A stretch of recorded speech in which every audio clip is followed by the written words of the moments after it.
Olha, você usou a expressão certa, quer dizer, acabou a brincadeira, nós não queremos mais, nós não aceitamos mais.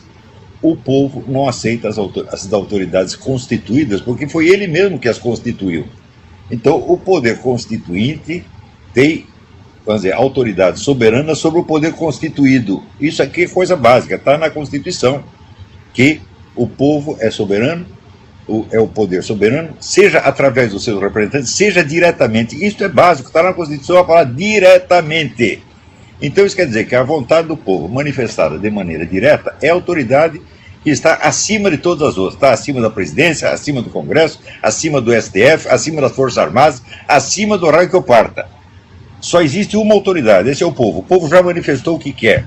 Todo mundo já sabe disso, que 93% do Brasil estão 100% contra o governo, integralmente contra o governo. Dos 7 restantes, 6% considera o governo apenas regular e 1% considera bom. Esse governo não existe mais, ele não pode ser obedecido, ele não pode ser aceito como um governo legítimo. Sem contar o fato de que ele foi eleito por uma eleição obviamente fraudulenta. Não é porque houve uma fraudezinha aqui, uma fraudezinha ali, é porque uma eleição com apuração secreta, ela é fraude em si mesma. Se a eleição não tem transparência, ela é fraudulenta. Tá certo? E eles não fizeram questão nem de dar uma aparência de honestidade. Todo mundo sabe que apenas 23 pessoas tiveram acesso à contagem de votos. Tá certo? Como é que aceita uma coisa dessa? Né? Agora, esse seu Aécio Neves, não passa nem 5 minutos do resultado da apuração, ele reconhece a derrota. Aparece o cara das Forças Armadas reconhecendo a presidenta legítima. O Congresso era presidente legítimo. Só o povo sabe que é ilegítimo. Então significa o seguinte: todas as autoridades brasileiras são ilegítimas. Todas estão se rebelando contra o poder que as constituiu. Esse pessoal está em estado de rebelião. Todos que aceitam esse governo estão em rebelião contra a autoridade soberana do povo brasileiro. Então tem que acabar a brincadeira mesmo. Dizer, vocês não são o governo, não. Vocês não têm autoridade nenhuma. Todos os camaradas que foram nomeados por Dilma, tá certo? Ou que estão legitimando a eleição da Dilma, todos eles estão em estado de rebelião e estado de traição contra o Brasil.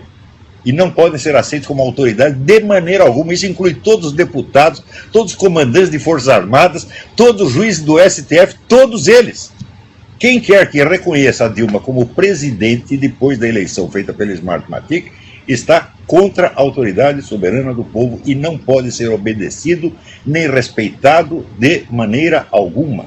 Viram, nós chegamos ao suprassumo do absurdo em que um governo com apoio de 1% da população e amparado em banqueiros e grandes capitalistas, que estão reunidos neste momento para ver se o salvam, diz que ele é o representante do povo que está sendo perseguido pela elite capitalista, quando ele é a elite capitalista, obviamente. Então chegamos ao ponto, vamos dizer, da inversão total. Esse pessoal está vivendo num mundo invertido. É óbvio que eles são a elite, eles são o estamento burocrático, como dizia o Raimundo Fauro, e nós estamos vivendo uma rebelião popular contra esses opressores e usurpadores. Nós estamos vivendo uma luta de classe, sim. Eles são a classe dominante e nós somos a classe dominada que não aceita mais essa brincadeira. Então está na hora de parar com a encenação. Não chamem mais a dona Dilma de presidente, nem de presidenta, nem mesmo de presidenta. Você é uma vagabunda, de uma usurpadora, ladra que está aí ocupando o cargo indevidamente. Sai daí. Seu Lula, mesmíssima coisa. Para que conferir a dignidade de ex-presidente quando todo mundo sabe que ele é apenas um ladrão? Não é isso? E que está trabalhando para poderes estrangeiros, está trabalhando para Cuba, está trabalhando para Venezuela, está trabalhando para Angola, não para o Brasil. Até onde vamos aceitar isso aí? Está trabalhando para poderes globalistas, para a elite globalista, que está louca para desmantelar as soberanias nacionais e criar, vamos dizer, a integração mundial através das integrações regionais. Esse é um plano que está aí há 50 anos e que eles estão realizando na nossa cara. O que é a pátria grande? É um capítulo da instauração do governo mundial, que é o sonho dos mega bilionários. E o cara que está lá no Brasil para executar esse plano diz que ele é o representante do povo e o oprimidinho e que nós somos os capitalistas. Eu sou o Rockefeller, você é o Morgan, ela é o George Soros. Esses caras que estão lá Eles estão em cargos onde eles foram postos por nós mesmos. Né? E eles ainda têm a caneta na mão. O que nós temos que fazer? Se a sua caneta não funcionar mais, meu filho, nós não vamos obedecer. Nós não reconhecemos você como governo, não reconhecemos a presidente da República, não reconhecemos o vice, não reconhecemos os deputados, não reconhecemos os senadores, não reconhecemos ninguém. Por quê? Foram todos eleitos numa eleição fraudulenta. Então nós queremos novas eleições, limpas, com voto distrital, com recall, com tudo, reconstituir a estrutura da nação. Então, em vez de defender as instituições, não, tem que demoli-las. Essas instituições foram feitas para criar a situação na qual nós estamos, para defender essa turma do PT até o fim.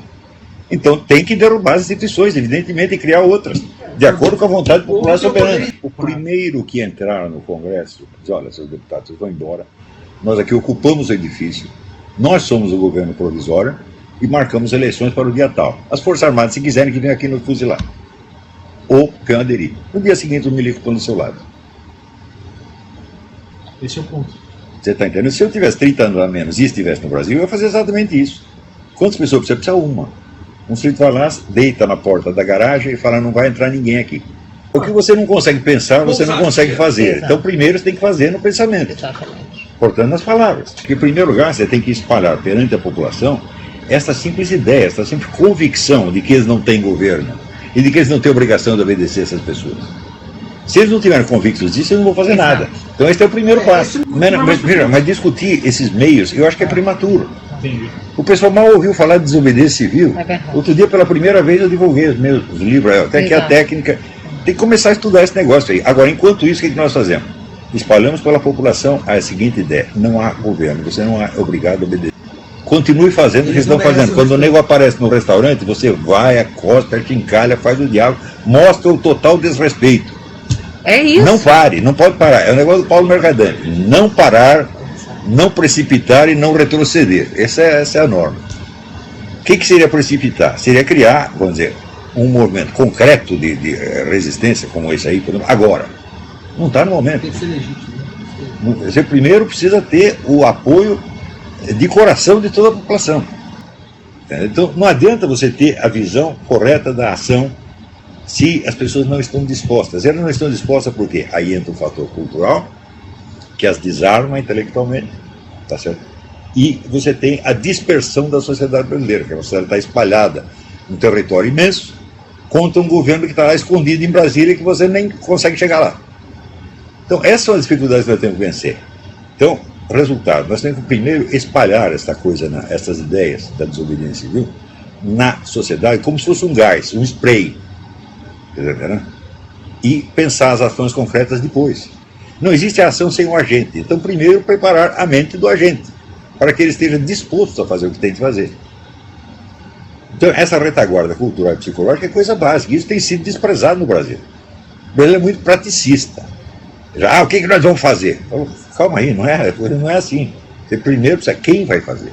Esse é o... Se não tem o quem. Não, a desobediência civil é um direito fundamental. Ok. Se os caras não nos prenderem, nós aceitamos ir para a cadeia, tudo bem, isso não é problema nenhum. Né?